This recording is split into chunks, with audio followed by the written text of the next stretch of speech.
समस्त को वेलकम। आशा करुचे समस्ते भलरे थिबो।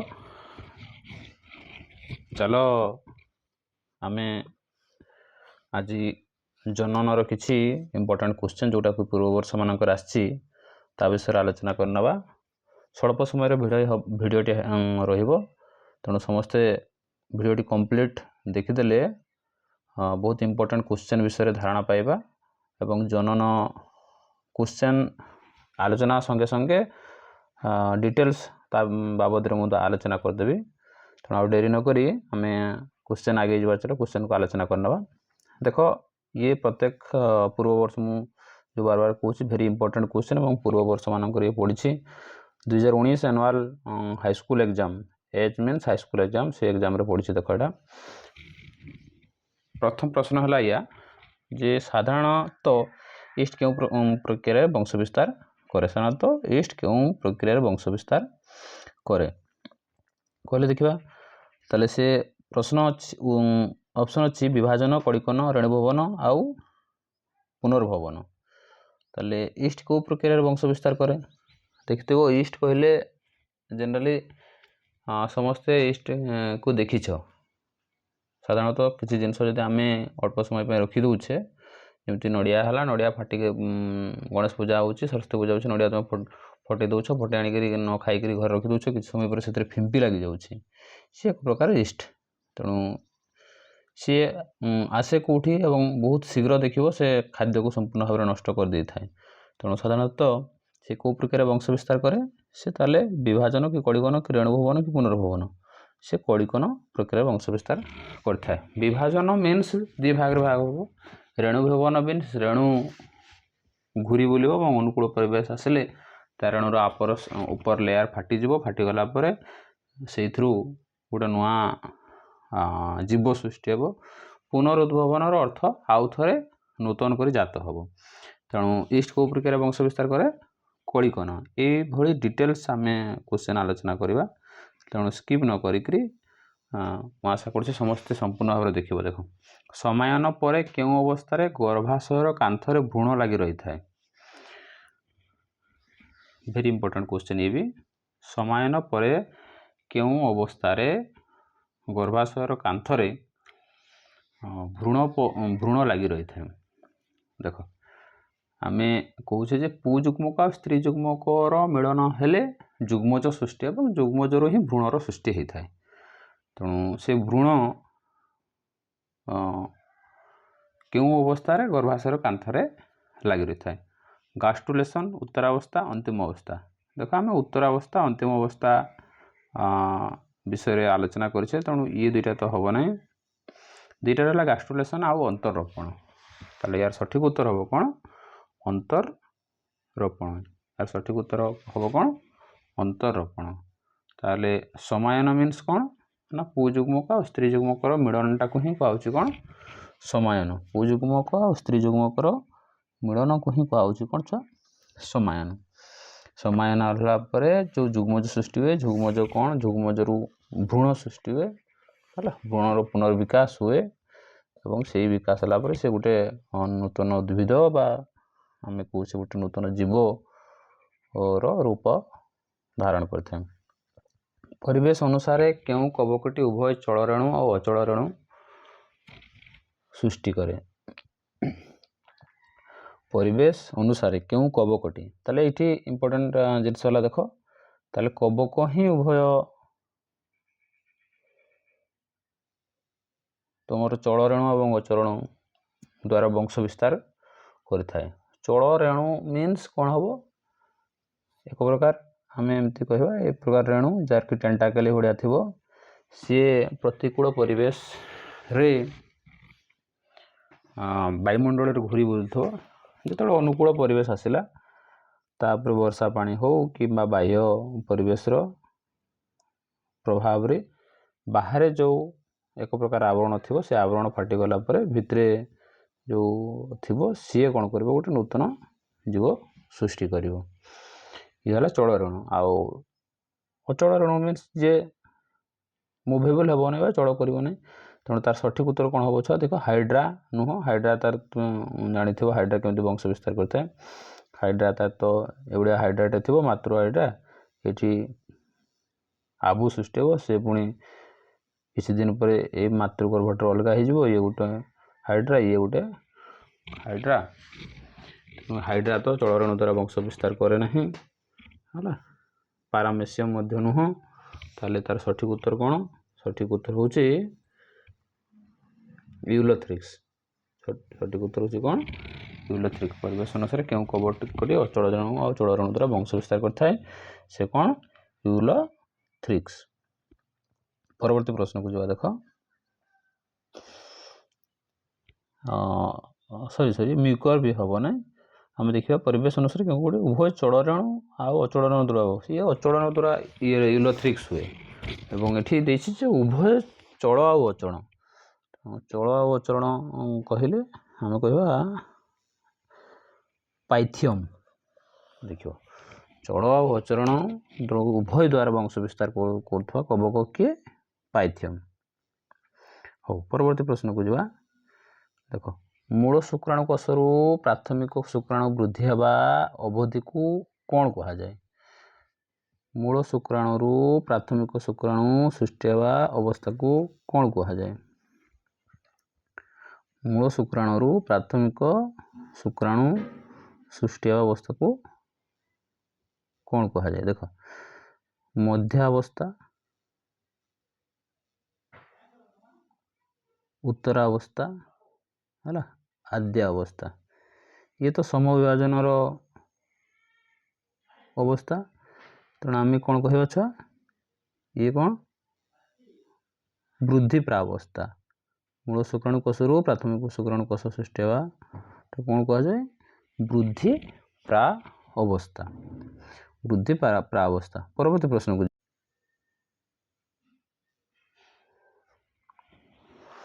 देख परवर्ती प्रश्न को जा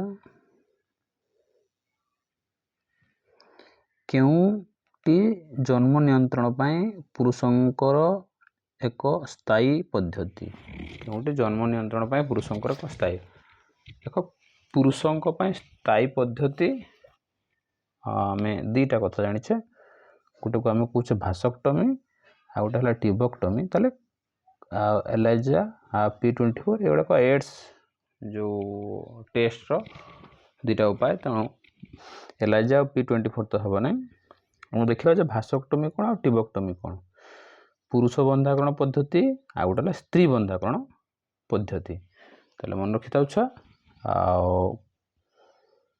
स्त्री बंधाकरण पद्धति को आम कहे कौन ट्यूबक्टमी स्त्री बंधाकरण पद्धति को कौन कहे ट्यूबक्टमी ये किंतु लिखाई कौन पुरुष बंधाकरण पद्धति ताले सठिक उत्तर कौन हम भासक्टमी है सठिक उत्तर कौन हम भासक्टमी।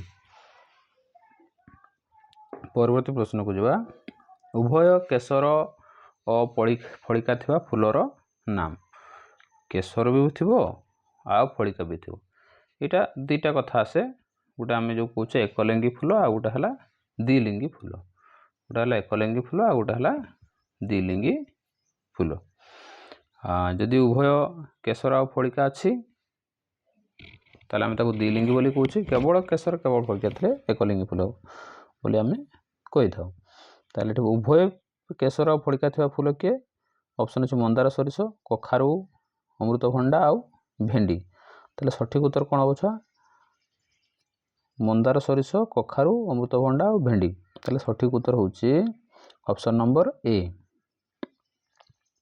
ऑप्शन नंबर ए मंदार आउ सरिष। देख परवर्ती प्रश्न को जो आम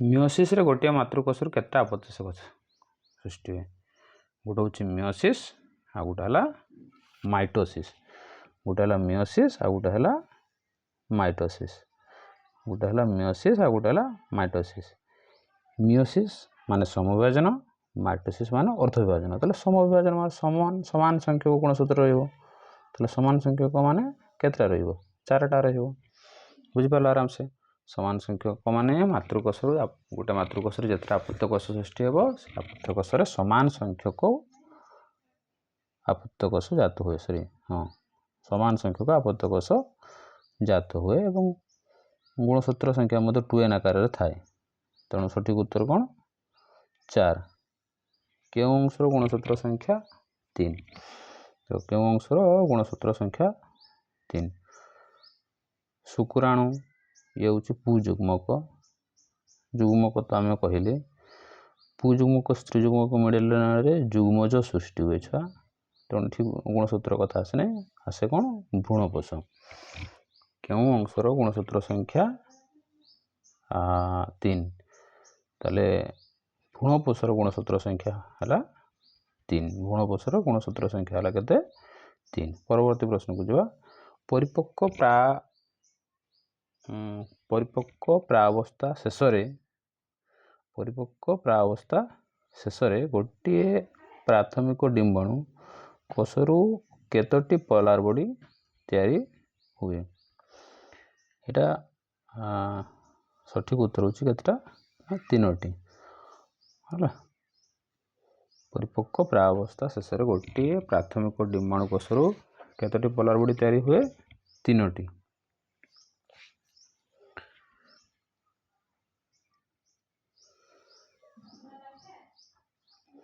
क्यों प्राणी रे अनिषेक जनन देखा जाए क्यों प्राणी रे अनिषेक जनन देखा जाए अनिषेक मीन्स कौन निषेक न होई निषेक मीन्स कौन समाहित अनिषेक माने कौन असमाहित ताले असमाहित जनन क्या पाखे देखा जाए असमाहित जनन साधारणतः महुमाछी जौबक एम क्षेत्र में देखा जाए है महुमाछी जौबक एम क्षेत्र में देखा जाए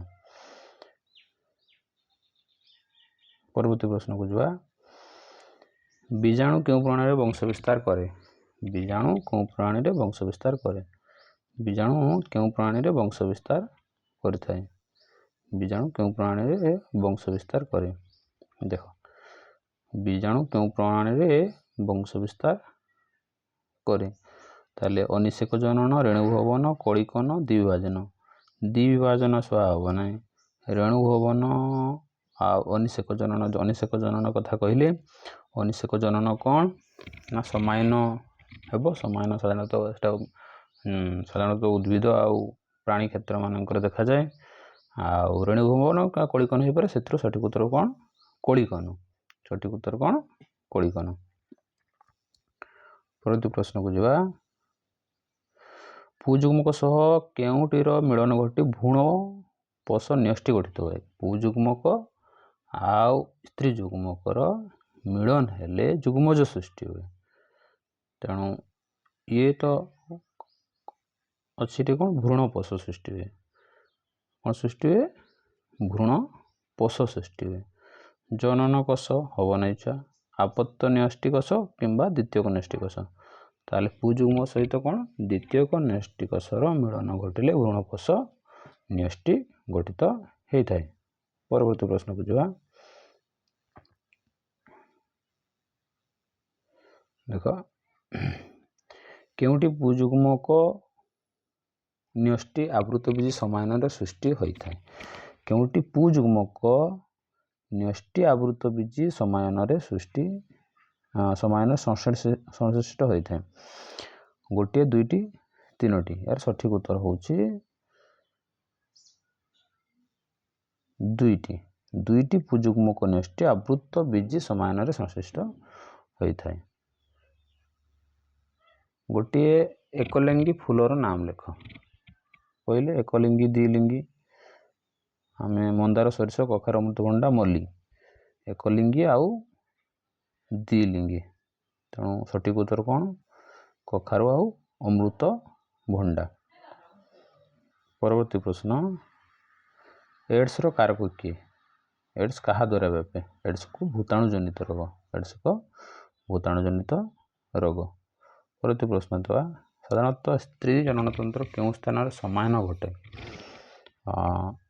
देख समायन कहले पुजुग्मक स्त्री जुग्मक जो मिलन घटी थाए सीटा कौटी होता है डिंबाणु कोष गर्भाशय से बढ़े छुआ आउ डिंबाशय कहले स्त्री जो जुग्मक बा डिंब उत्सर्ग होता है तेणु कौटी समायन घटे मन रखि थो से डिंबवाही नड़ी डिंबवाही नड़ी। तो एमती जो चित्र देखि था एठू एटा को डिंबवाही नड़ी बोली कहूचे। एठी आसिकरी ए जो शुक्राणु जीव एठी मिलन घटिबो ताको डिंबवाही नड़ी बोली कहूचे मन रखिबो डिंबवाही नड़ी। विश्व एड्स दिवस मन रखिबो वेरी इंपोर्टेंट। विश्व एड्स दिवस के पालन करा जाए डिसेंबर 1 तारिख। विश्व एड्स दिवस के पालन करा जाए डिसेंबर 1 तारिख। देखो केते थर परीक्षा रे पड़छि चलरेणु द्वारा किए वंश वृद्धि करे चलरेणु आउ अचल रेणु। या पूर्व ये आलोचना करथिले जे चलरेणु द्वारा किए वंश विस्तार करे। एटा सठिक उत्तर हम कोन ना यूलोथ्रिक्स। चलरेणु द्वारा किए वंश विस्तार करे यूलोथ्रिक्स। क्यों प्राणीर दुईटी शुक्राशय शरीर भितर थाए। साधारणतः शुक्राशय समस्त जीव मानकर शरीर बाहर रही थाए मन रखिथबो। हाथी आउ तिंबी हाथी आउ तिंबी तांकर शुक्राशय दुईटी शरीर भितर रही थाए। भ्रूणपोषर गुणसूत्र संख्या केते। भ्रूणपोषर गुणसूत्र संख्या होछि 3n। भ्रूणपोषर गुणसूत्र संख्या केते 3n। भ्रूणपोषर गुणसूत्र संख्या केते छ 3n। हमको अल्प समय भितर अधिक क्वेश्चन रो आलोचना भी करिवार अछि तत्संगे ताकू बुझिवार भी अछि। क्यों उपअवस्था आपुंजन हुए। आपुंजन कौन पितामाता आसुवा सदृश गुणसूत्र परस्पर को आकृष्ट होता तेणु ये क्यों अवस्था होता है मन पका ये है जाइगोटिन अवस्था होता है। ये जाइगोटिन अवस्था होता है। बापा माँ आसुवा सदृश गुणसूत्र परस्पर को आकृष्ट होता आपुंजन कह जाए। ये कौ अवस्था हुए ये जाइगोटिन अवस्था होता है। क्यों जीव क्षेत्र में उभय समजुग्मन और असमजुग्मन देखा जाए है निमिषक अनिमिषक। ये देख तुम जान पक्षी क्षेत्र देखा जाए ना मनुष्य क्षेत्र देखा जाए ना स्तनपानी क्षेत्र ये शैवाल आउ आदि प्राणी क्षेत्र में ही देखा जाए। क्यों जीव क्षेत्र में उभय समजुग्मन और असमजुग्मन देखा जाए ये शैवाल कवक आ आदि प्राणी क्षेत्र में ही देखा जाए। जुग्मज विभाजित होई कौन सृष्टि हुए। जुग्मज विभाजित होई कौन सृष्टि हुए। देख आम कहले जे पुजुग्मक स्त्री जुग्मकर मिलन रे कौन हुए जुग्मज सृष्टि हुए। तेणु जुग्मक हम ना भ्रूण जुग्मजरू भ्रूण सृष्टि होता है। जुग्मजरू भ्रूण सृष्टि होता है। जायक कोष हम ना कायिक कोष हम ना तेणु सठिक उत्तर कौन भ्रूण। परवर्ती प्रश्न को जावा। परिवार नियोजन रे व्यवहृत गर्भनिरोधक बटिका क्यों पद्धतिर अंतर्भुक्त। ताले आमे जो कहले परिवार नियोजन दुईटा पद्धति 1952 रु भारत सरकार या ऊपर कार्यकारी करुछंती ता पई विभिन्न सचेतन कार्यक्रम हला एवं 2011 को हमर जनगणना अनुसार हमर भारत रे 105 कोटी लोक थिले। आगामी 2027 रे जनगणना 2026-27 रे जनगणना हवार अछि। तेणु से को जब देखा जाए जनगणना करा जाए तो भारत वर्ष पृथ्वी रे सर्वबहुल जनबहुल राष्ट्र बा प्रथम जनबहुल राष्ट्र रे मान्यता पाइब। तेणु सरकार परिवार नियोजन 1952 मसीह कार्यकारी कर आम आउ कौन पड़ी छुआ परिवार नियोजन कथा ना दुईटा पद्धति गोटे स्थायी पद्धति गोटे अस्थायी पद्धति। ताले गर्भनिरोध बटिकाटा है अस्थायी पद्धति भितर आसे। अस्थायी पद्धतिर ये पुणी कि प्रकार पद्धति ना आधुनिक पद्धति स्वतंत्र पद्धति स्थायी पद्धति ये गोटे हॉर्मोन पद्धति। ये गोटे हॉर्मोन पद्धति मन रखिबो। गर्भनिरोधक बटिका खाइबा द्वारा हॉर्मोन रो प्रभाव हॉर्मोन पर प्रभाव पड़ता है जो द्वारा कि आम जो पुजुग्मक स्त्री जुग्म मिलन हो जो जुग्मज सृष्टि होकर भ्रूण सृष्टि होगा कथा सेटा हो पारे नहीं। देख स्पंजर जेमुल भितर थिबा कोष गुड़िक बाट दे बाहर को आसी नुआ स्पंज सृष्टि करती। स्पंजर जेमुल भितर थिबा कोष गुड़िक बाट दे बाहर को आसी नुआ स्पंज सृष्टि करती। मन पकाओ एगुड़ा बही गोटे चित्र अच्छी नहीं कि ये जो बाटटा को कौन बोली कह जाए माइक्रोपोल नहीं। तेणु स्पंज भितर थिबा कोष गुड़िक जो बाट दे बाहर को आसी स्पंज सृष्टि करती ताको कौन बोली कह जाए micropyle. Sorry micropole no micropyle. परवर्ती प्रश्न को जा क्यों प्राणी शरीर एक जनन क्रिया नुहे एक स्वतंत्र व्यवस्था मात्र।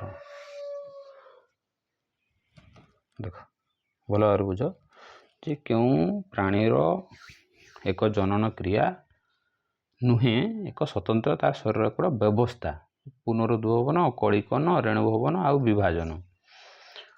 टिके भल भाव ताको चिंता करनी जे जन कलिकन ये भी गोटे विभाजन प्रक्रिया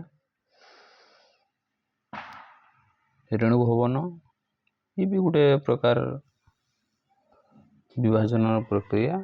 तेणु से कहे प्राणी शरीर एक जनन क्रिया नुह स्वतंत्र व्यवस्था तेणु से ऑटोमेटिकली हुए जोटा आम कह कौन पुनरुद्भवन।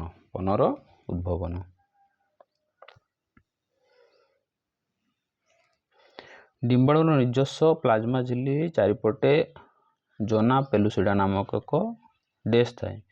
डिम्बाणुर निजस्व प्लाज्मा झिल्ली चारिपटे जोना पेलुसिडा नामक एक डेस थाए।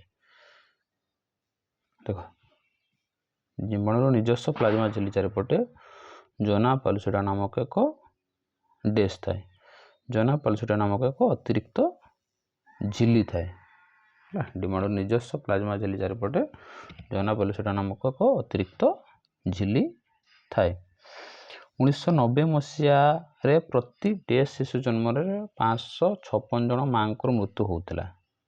शिशु मृत्यु हार आ माँ को मृत्यु हार है 1990 पूर्वर एक मुख्य समस्या देखा देता। परवर्ती मुहूर्त से बहुत चेंजेस आसी। 1990 बेलू प्रत्येक डेसटा शिशु रे 556 जन मृत्युवरण करते। प्रत्येक 1 लाख शिशु रे 556 जन मृत्युवरण करुले। एबे से मृत्यु हार कमी जाइए। देख परवर्ती प्रश्न को जा जुग्मजर बारंबार समविभाजन प्रक्रिया द्वारा एककोशी जुग्मजरु डेस सृष्टि हुए। जुग्मजर बारंबार समविभाजन प्रक्रिया द्वारा देख जुग्मज कही आम भल भाव शुणा जेटा कौन ना जुग्मज से बारंबार समविभाजन प्रक्रिया द्वारा एककोशी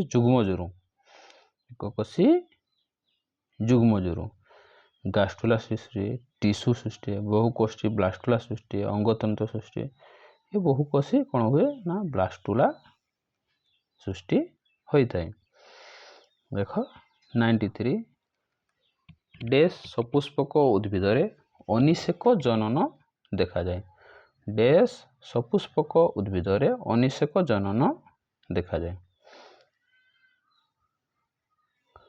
देख सपुष्पक आम कहले जे पूर्वर अनिषेक माने कौन है निषेक न होई माने जमती आम कहे गोटे भ्रूण रेणु पड़ो पण डिम्बाणु समायन जो हवा कथा ये समायन न होकर कौन हुए तार जनन उद्भिद फूल फल सृष्टि होता है।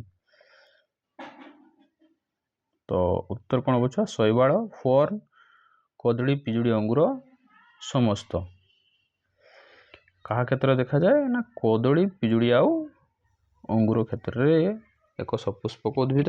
सपुष्पकर अर्थ पुणी कौन सपुष्पकर अर्थ फूल फल धर है सपुष्पक पुष्पकर अर्थ है फूल तेणु सपुष्पक माने फूल धर। एमती भी बहुत उद्भिद अच्छे जोटा कि फूल भी न थाए कि फल भी न थाए तेणु से अपुष्पक उद्भिद। देख समायन बहुकोशी ब्लास्टुला गर्भाशयर कांथरे निबिड़ भाव लगी रहे। यही प्रक्रिया को डेस कहती। देख ये प्रक्रिया को डेस कहती। 94 ଯେ ସମାୟନର ବହୁ କୋଷୀ ବ୍ଲାଷ୍ଟୁଲା ଗର୍ଭାଶୟ କାନ୍ଥରେ ନିବିଡ଼ ଭାବରେ ଲାଗି ରହିଥାଏ। ଏହି ପ୍ରକ୍ରିୟାକୁ ଅନ୍ତରରୋପଣ କୁହନ୍ତି। ଏହି ପ୍ରକ୍ରିୟାକୁ କ'ଣ କୁହନ୍ତି? ଅନ୍ତରରୋପଣ। ମନେ ରଖିବ ହେଲା, ଏହାକୁ କ'ଣ କୁହନ୍ତି? ଅନ୍ତରରୋପଣ। ଆମେ କହିବା ସାର୍ ଗାଷ୍ଟ୍ରୁଲେସନ୍ କହିବା ନାହିଁ, ମିଜୋଡର୍ମ କହିବା ନାହିଁ, ଏଣ୍ଡୋଡର୍ମ ମିଜୋଡର୍ମ କହିବା ନାହିଁ, ଗର୍ଭାଶୟ ଅନ୍ତର୍ଗର୍ଭାଶୟ ପଦ୍ଧତି ଇଏ ମଧ୍ୟ କହିବା ନାହିଁ। କହିବା କ'ଣ ଛୁଆ? ଅନ୍ତରରୋପଣ ପ୍ରକ୍ରିୟା। ପରବର୍ତ୍ତୀ ପ୍ରଶ୍ନକୁ ଯିବା। ଭ୍ରୂଣବନ୍ଧ ଦେଇ ଭ୍ରୂଣ ମା ଶରୀରରୁ ଡେସ୍ ଦ୍ୱାରା ଖାଦ୍ୟ ଆଉ ଅମ୍ଳଜାନ ଗ୍ରହଣ କରିନିଏ। ହେଲା, ଭ୍ରୂଣବନ୍ଧ କ'ଣ? ଯେତେବେଳେ ଗୋଟେ ଭ୍ରୂଣ ବା ଶିଶୁଟିଏ ମା ପେଟରେ ଥାଏ, ତାହେଲେ ସିଏ ସିଧାସଳଖ ପାଟି ବାଟ ଦେଇ ଖାଦ୍ୟ ଗ୍ରହଣ କରେ ନାହିଁ କି ଅମ୍ଳଜାନ ମଧ୍ୟ ଗ୍ରହଣ କରେ ନାହିଁ। ଏବଂ କାହା ଦେଇକିରି ତାହେଲେ ତାର ଖାଦ୍ୟ ପଦାର୍ଥ ସବୁ ଯାଇଥାଏ ଛୁଆ, ତାକୁ କ'ଣ ବୋଲି କୁହାଯାଏ? ଏବଂ ଯାହା ସେଥିରୁ ବର୍ଜ୍ୟବସ୍ତୁ ନିଷ୍କାସନ ହୁଏ, ଯାହା ବର୍ଜ୍ୟବସ୍ତୁ ନିଷ୍କାସନ ହୁଏ, ହେଲା, ସେ ମଧ୍ୟ ସେଇ ବାଟ ଦେଇକିରି ପଳେଇ ଆସିଥାଏ। ସେଇ ଯାହା ମାଧ୍ୟମ ଦେଇକିରି ଯାଏ, ହେଲା, ସେ ମାଧ୍ୟମ ହେଉଛି ପ୍ଲାସେଣ୍ଟା। କିନ୍ତୁ ଯଦି ସେ ଭ୍ରୂଣବନ୍ଧ ଦେଇ ଭ୍ରୂଣ ମା ଶରୀରରୁ ଡେସ୍ ଦ୍ୱାରା ଖାଦ୍ୟ ଓ ଅମ୍ଳଜାନ ଗ୍ରହଣ କରେ, ଏଇଟା କ'ଣ ହେବ ଛୁଆ? ନାଭିରଜ୍ଜୁ ଦ୍ୱାରା। କ'ଣ କଥା? ନାଭିରଜ୍ଜୁ ଦ୍ୱାରା। ପରବର୍ତ୍ତୀ ପ୍ରଶ୍ନ ଯିବା। ଡେସ୍ ଉଦ୍ଭିଦରେ ଥାଲସ୍ ବିଖଣ୍ଡିତ ହୋଇ ସମ୍ପୂର୍ଣ୍ଣ ଉଦ୍ଭିଦରେ ପରିଣତ ହେବାର ଦେଖାଯାଏ। ଡେସ୍ ଉଦ୍ଭିଦରେ ଥାଲସ୍ ବିଖଣ୍ଡିତ ହୋଇ ସମ୍ପୂର୍ଣ୍ଣ ଉଦ୍ଭିଦରେ ପରିଣତ ହେବାର ଦେଖାଯାଏ। ମନି ପ୍ଲାଣ୍ଟ, ଗୋଲାପ, ଆଉ ଅପସନ୍ ଅଛି କ'ଣ? ସ୍ପାଇରୋଗାଇରା। ତାହେଲେ କାହାଠି ଦେଖାଯାଏ? ନା ଥାଲସ୍ ମନେ ରଖିଥିବ, ଇଏ ମନି ପ୍ଲାଣ୍ଟ ଗୋଲାପ ନୁହଁ, ଏଇଟା ସ୍ପାଇରୋଗାଇରା। ସ୍ପାଇରୋଗାଇରା ଉଦ୍ଭିଦରେ ଥାଲସ୍ ବିଖଣ୍ଡିତ ହୋଇ ସମ୍ପୂର୍ଣ୍ଣ ଉଦ୍ଭିଦରେ ପରିଣତ ହେବାର ଦେଖାଯାଏ। ଦେଖ 97 କଥା ଆମେ ଆଲୋଚନା କରିବା। ଡିମ୍ବାଶୟ ମଧ୍ୟରେ ଡେସ୍ ଠାରୁ ଡିମ୍ବାଣୁ ଉତ୍ପନ୍ନ ହୁଏ। ଡିମ୍ବାଶୟ ମଧ୍ୟରେ ଡେସ୍ରୁ ଡିମ୍ବାଣୁ ସୃଷ୍ଟି ହୁଏ। ଡିମ୍ବାଣୁ କେଉଁଠୁ? ଜନା ପଲ୍ସୁଟା, ଗ୍ରାଫିଆନ୍ ଫଲିକଲ୍, ଜାୟକ ଅଧିଚ୍ଛଦ, କର୍ପସ୍ ଲୁଟିୟମ୍। ଡିମ୍ବାଶୟ ମଧ୍ୟରେ, ଡିମ୍ବାଶୟ ମଧ୍ୟରେ ଡିମ୍ବାଣୁ ସୃଷ୍ଟି ହୁଏ, ଏତିକି ଆମକୁ ଧାରଣା ଅଛି। ଯେ କେଉଁଠୁ ସୃଷ୍ଟି ହୁଏ? ନା ତାର ସଠିକ୍ ଉତ୍ତର ହେଉଛି କ'ଣ? ଜାୟକ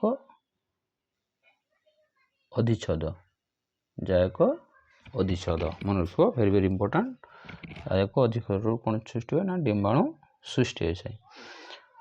କୋଷ ବିଭାଜନର ଡେସ୍ ଉପବସ୍ଥାରେ ପାରାନ୍ତରଣ ପ୍ରକ୍ରିୟା ଦେଖାଯାଏ।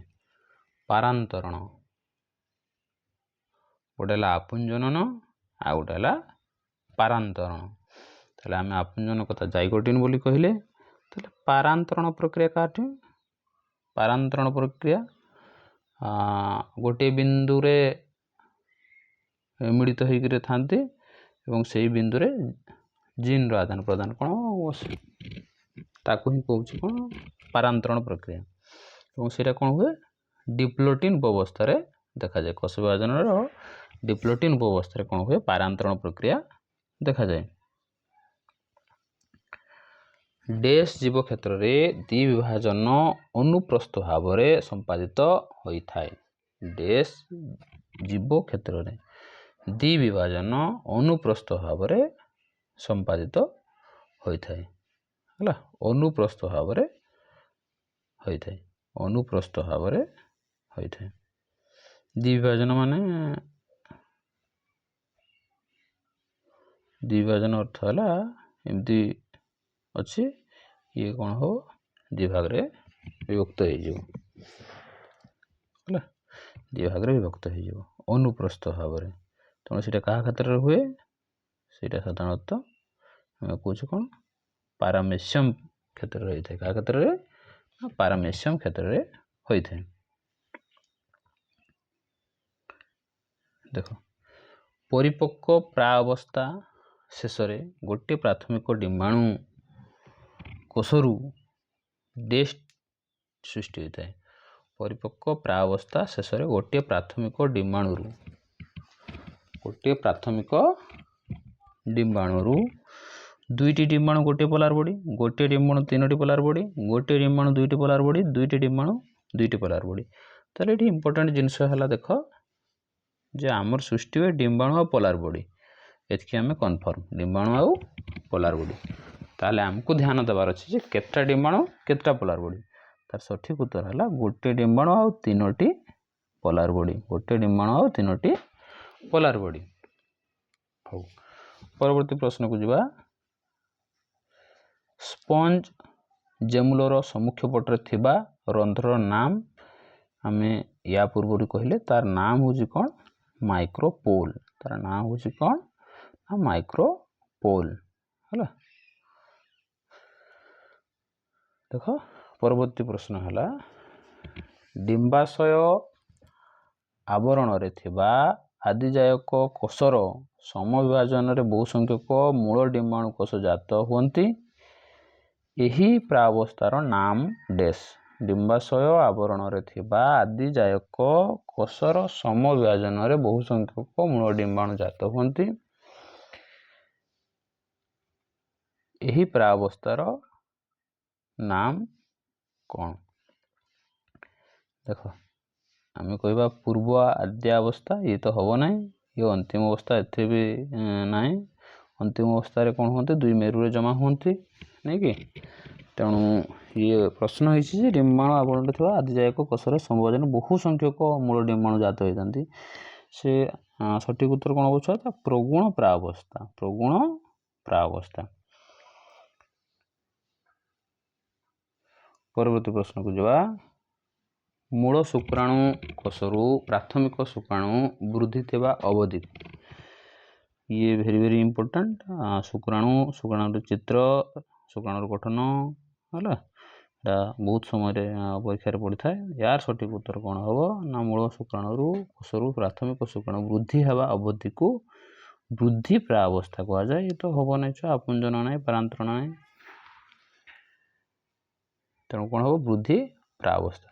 प्राथमिक शुक्राणु कोषरू शुक्राणु सृष्टि होगा पर्यंत अवधि को है प्राथमिक शुक्राणु शुक्राणु सृष्टि होगा पर्यंत अवधि को वृद्धि अवस्था बोली कह जाए। कौन कह जाए वृद्धि अवस्था। वृद्धि अवस्था कह जाए। परवर्ती 105 को जीवा। देख शुक्राणुर अग्रभाग डैश थाए। अच्छा आम मन पकाओ शुक्राणु तार गठन करतर चित्र है ये चित्र थिला ये थिला आउ ये टेल थिला हेड मिडल पीस आउ टेल है हेड मिडल पीस आउ टेल। तेणु हेड रे कौन कौन थिला मन पकाओ हेड रे कौन कौन थिला शुक्राणुर अग्रभाग न्यूस्टी कौटी थिला ये सब नेक न्यूस्टी एक्रोजोम माइक्रोकंडिया ताको छाड़ी दियो। ये तो नाई बाकी नेक अच्छी न्यूस्टी भी अच्छी एक्रोजोम भी अच्छी। तेणु ये कथा पचार अग्रभाग डैश थाए अग्रभाग डैश थाए या सठिक उत्तर हम कौन एक्रोजोम। अग्रभाग कौन थाए एक्रोजोम थाए।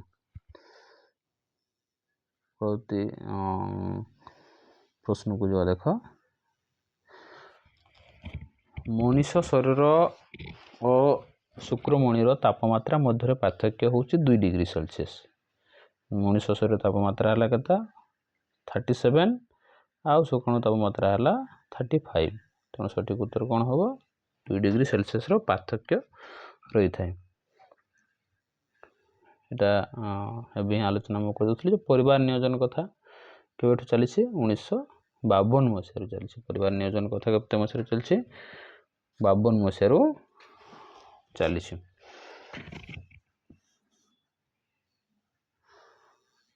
डैश जीव क्षेत्र में द्विभाजन पुष्प अनुलंब भावे होता है। डैश जीव क्षेत्र में द्विभाजन और पृष्ठ अनुलंब भावे होता है।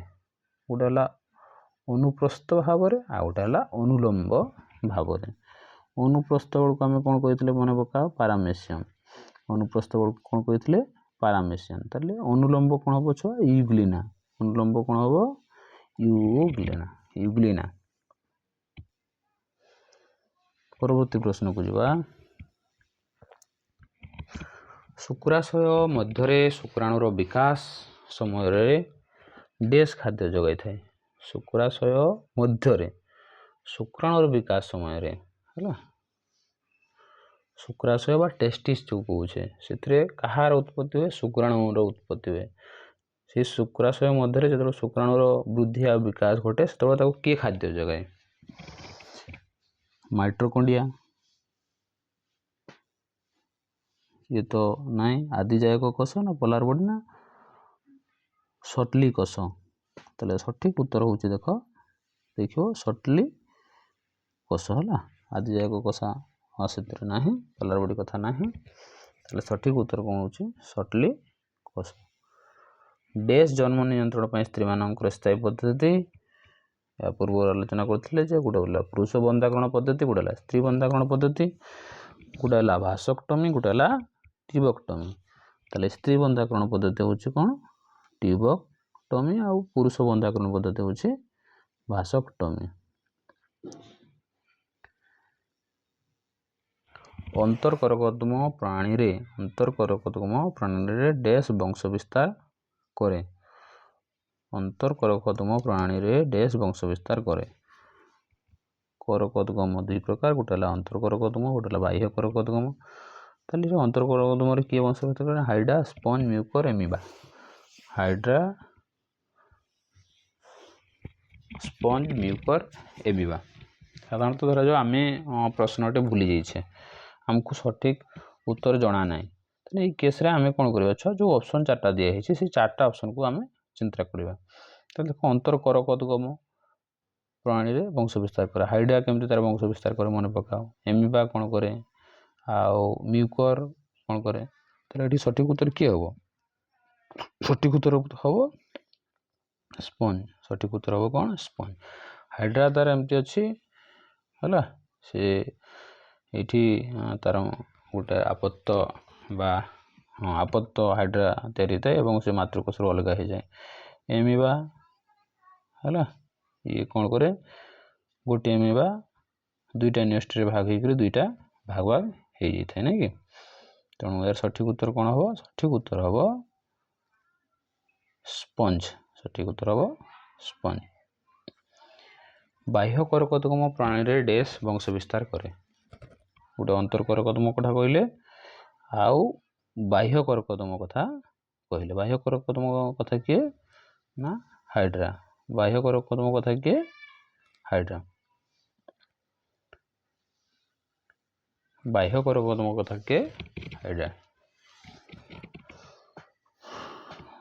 देख प्लाज्मोडियम मनुष्य रक्त दे यकृत कोषरे प्रवेश करी बहु विभाजन द्वारा वंश विस्तार करे यही विभाजन को डैश कहते प्लाज्मोडियम मनुष्य रक्त दे यकृत कोषरे प्रवेश करी बहु विभाजन द्वारा वंश विस्तार करे यही बहु विभाजन को कौन कहा जाए ऑप्शन देख जे से कही स्पिरियोजेनेसिस करकदगम साइजोगनी आ प्रगुण प्रावस्था ताले यार सठिक उत्तर कौन हम छुआ स्पिरियोजेनेसिस हम ना करकदगम हम ना है साइजोजनी और प्रगुण प्रावस्था तार सठिक उत्तर हम कौन ताले साइजोगनी प्लाज्मोडियम मनुष्य रक्त दे यकृत कोषरे प्रवेश कर बहु विभाजन द्वारा वंश विस्तार करे यही विभाजन को आम कहे कौन साइजोगनी या कौन कहे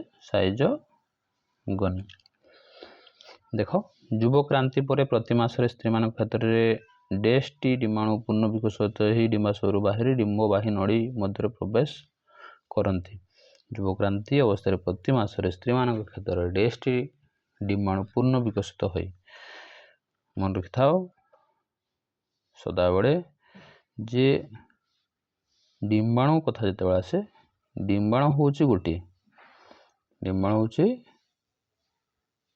गोटे डिम्बाणु ପୂର୍ଣ୍ଣ ବିକଶିତ ହେଲା ପରେ କ'ଣ ହୁଏ, ସେ ଡିମ୍ବବାହୀ ନଳୀ ଦେଇକିରି ଆସେ ଏବଂ ସେ ଡିମ୍ବବାହୀ ନଳୀରେ କାହାକୁ ଅପେକ୍ଷା କରିଥାଏ ଛୁଆ, ନା ଶୁକ୍ରାଣୁକୁ ଅପେକ୍ଷା କରିଥାଏ। ଯେତେବେଳେ ଏଇ ଡିମ୍ବବାହୀ ନଳୀରେ ଶୁକ୍ରାଣୁ ଆଉ ଡିମ୍ବାଣୁର ସମାୟନ ହୁଏ, ତାହେଲେ ଏଠୁ ଯୁଗ୍ମଜ ସୃଷ୍ଟି ହୁଏ। କିନ୍ତୁ ଯଦି ଶୁକ୍ରାଣୁ ସହିତ ତାର ସାକ୍ଷାତ ନହେଲା, ସେ କେଉଁଠିକୁ ୟୁଟ୍ରେସ୍କୁ ପଳେଇ ଆସେ ଏବଂ ୟୁଟ୍ରେସ୍ରେ ଟେଣ୍ଟାକଲ୍ ଟାଇପ୍ର ଥାଏ ଏବଂ ସେଇଠି ତାର ସେ ଟେଣ୍ଟାକଲ୍ରେ ଲାଗିଲା ପରେ ସେ ଗୋଟେ ଯେହେତୁ ସେଲ୍, ଜୀବିତ ସେଲ୍, ସେଠୁ ରକ୍ତ ଋତୁସ୍ରାବ ହୋଇଥାଏ ଏବଂ ପ୍ରତ୍ୟେକ ମାସରେ ଏହା ଯୁବକ୍ରାନ୍ତି ଅବସ୍ଥାରେ ହୋଇଥାଏ ଏବଂ ଏହି ପ୍ରକ୍ରିୟା ସାଧାରଣତଃ ଆମର 13 ବର୍ଷ ବୟସରୁ ଆରମ୍ଭ ହୋଇଯାଇଥାଏ। ଇଏ ଗୋଟେ ସ୍ୱାଭାବିକ କଥା, ଇଏ ଗୋଟେ ବାସ୍ତବିକ କଥା, ଇଏ ହେଉଛି ନ୍ୟାଚୁରାଲ୍ ପ୍ରୋସେସ୍ ହେଲା। ତେଣୁ ଶରୀର ପାଇଁ ମଧ୍ୟ ଠିକ୍ ଏବଂ ମାନସିକ ସ୍ୱାସ୍ଥ୍ୟ ପାଇଁ ମଧ୍ୟ ଏହା ଠିକ୍। ଡ୍ୟାସ୍ ଜୀବର ସ୍ୱାଭାବିକ ମୃତ୍ୟୁ ନାହିଁ, କିଏ ମରିବ ନାହିଁ ହେଲା, ଅମର, କିଏ ମରିବ ନାହିଁ, ସେ ହେଲା ଅମର। ସେ କିଏ ଛୁଆ, ଏମିବାର ପ୍ରାକୃତିକ ମୃତ୍ୟୁ ନାହିଁ ହେଲା। କୌଣସି କାରଣବଶତଃ ସିଏ ମୃତ୍ୟୁ ହୋଇପାରେ, କିନ୍ତୁ ପ୍ରାକୃତିକ ମୃତ୍ୟୁ ନାହିଁ। ପ୍ରାକୃତିକ ମୃତ୍ୟୁର ଅର୍ଥ ହେଲା ଏଇଆ, ଯେମିତି ପ୍ରତ୍ୟେକ ଜୀବ ବୟସ ଅଧିକ ହେଇଗଲେ ତାଙ୍କର ଶରୀର ମଧ୍ୟରେ ବିଭିନ୍ନ ଅଙ୍ଗ ପ୍ରତ୍ୟଙ୍ଗରେ କୌଣସି ପ୍ରକାର ଡିଷ୍ଟର୍ବାନ୍ସ ଦେଖାଦିଏ ବା ଅଙ୍ଗ ପ୍ରତ୍ୟଙ୍ଗରେ ପ୍ରୋବ୍ଲେମ୍ ହୁଏ, ଯାହାଫଳରେ ଧୀରେ ଧୀରେ ଆମେ ବାର୍ଦ୍ଧକ୍ୟ ଅବସ୍ଥା ବୋଲି କହିଥାଉ। ବାର୍ଦ୍ଧକ୍ୟ ଅବସ୍ଥା ଆସିଲା ପରେ ସେ ମୃତ୍ୟୁବରଣ କରିଥାଏ। ତାକୁ ହିଁ ଆମେ କହୁଛେ ସ୍ୱାଭାବିକ ମୃତ୍ୟୁ। ଏମିବା କ୍ଷେତ୍ରରେ କିନ୍ତୁ ସେ ପ୍ରକାର ସ୍ୱାଭାବିକ ମୃତ୍ୟୁ ଦେଖାଯାଏ ନାହିଁ। ତାହେଲେ ଦେଖ, ଆମେ ଅଳ୍ପ ସମୟ ଭିତରେ ପାଖାପାଖି 50ଟା ସର୍ଟ କ୍ୱେଶ୍ଚିନ୍ ଆଲୋଚନା କରିଦେଲେ ଏବଂ ଏଇସବୁ ସର୍ଟ କ୍ୱେଶ୍ଚିନ୍ ପୂର୍ବ ବର୍ଷମାନଙ୍କରେ ଆସିଥିବା ସର୍ଟ କ୍ୱେଶ୍ଚିନ୍ ଭେରି ଇମ୍ପୋର୍ଟାଣ୍ଟ। ଆଉ ଯେଉଁମାନେ ସମ୍ପୂର୍ଣ୍ଣ ଭାବରେ ଭିଡ଼ିଓଟାକୁ ପ୍ରଥମରୁ ଶେଷ ପର୍ଯ୍ୟନ୍ତ ଦେଖିଦେଲେ, ସେମାନଙ୍କ ପାଇଁ ତ ମୁଁ ଭାବୁଛି ବହୁତ ଲାଭଦାୟକ ହେଇଥିବ। ତେଣୁ ଆଶା କରୁଛେ ସାଙ୍ଗସାଥିମାନଙ୍କୁ ମଧ୍ୟ ସେୟାର କରିଦିଅ। ଆରାମସେ ଏଣେ ତେଣେ ଯେଉଁ ଭିଡ଼ିଓ ଦେଖିବା ଅପେକ୍ଷା ୟାକୁ କିଛି ନହେଲେ ବି ଶୁଣିଲେ ବି ମୁଁ ଆଶା କରୁଛି ଯେ ପରୀକ୍ଷାରେ ନିହାତି ତୁମମାନଙ୍କ ପାଇଁ ସାହାଯ୍ୟକାରୀ ହେବ। ଯଦି ଚ୍ୟାନେଲଟାକୁ ସବସ୍କ୍ରାଇବ୍ କରିନ, ଟିକେ ସବସ୍କ୍ରାଇବ୍ କରିନିଅ। ଏମିତି ଇଏ ପ୍ରାରମ୍ଭ କଥା, ଏମିତି ଭେରି ଇମ୍ପୋର୍ଟାଣ୍ଟ ଜିନିଷ ଯେଉଁଟାକି ତୁମକୁ ଗ୍ରେଡ଼୍ ରଖିବାରେ ମଧ୍ୟ ସାହାଯ୍ୟ କରିବ ଏବଂ ପରୀକ୍ଷାରେ ଭଲ କରିବାରେ ମଧ୍ୟ ସାହାଯ୍ୟ କରିବ। ସେଇ ପ୍ରକାର ମୁଁ ଭିଡ଼ିଓ ତୁମମାନଙ୍କ ପାଇଁ ନେଇ ଆସୁଛି। ଧନ୍ୟବାଦ।